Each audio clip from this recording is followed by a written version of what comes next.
Welcome back to another video. প্রিয় বন্ধুরা, চলে আসলাম পদ্মার চরে পদ্মা নদীতে ফিশিং করতে।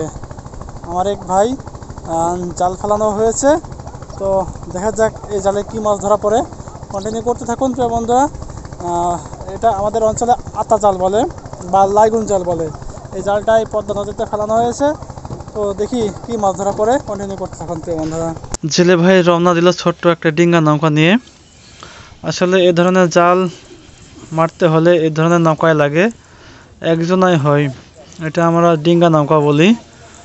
তো পাড়ি দিল পদ্মা নদী, তার পাশে পাশে আমিও রওনা দিলাম। আমারও একটি ছোট্ট ডিঙ্গা নৌকা আছে, তো কন্টিনিউ করতে থাকুন। তো ভাই এখন নদীতে জাল ফেলানো হচ্ছে। এটা আমাদের অঞ্চলে আতা জাল বলে বা লাইগুন জাল বলে। এই নদীটা আছে পদ্মা নদী, লালপুর নাটোরে অবস্থিত,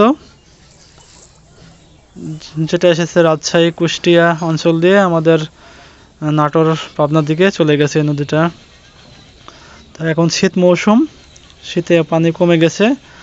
পানি কমে যাওয়াতে নদীরটা ছোট হয়ে গেছে, তো জাল ফেলানো হয়ে গেছে। তো জাল ফেলানোর পর কিছুক্ষণ জাল গোড়াতে হয় স্রোতের সাথে। এটা কিছুটা কারেন্ট জালের মতো, তো কারেন্ট জাল অনেক ফাঁকা ফাঁকা থাকে। আর এগুলো হচ্ছে ছোট ছোট মাছ ধরার জন্য, বিশেষ করে ট্যাংরা মাছ, ঘাড়ি মাছ, পিয়ালি মাছ, এ জাতীয় মাছ এই জালে ধরা পড়ে।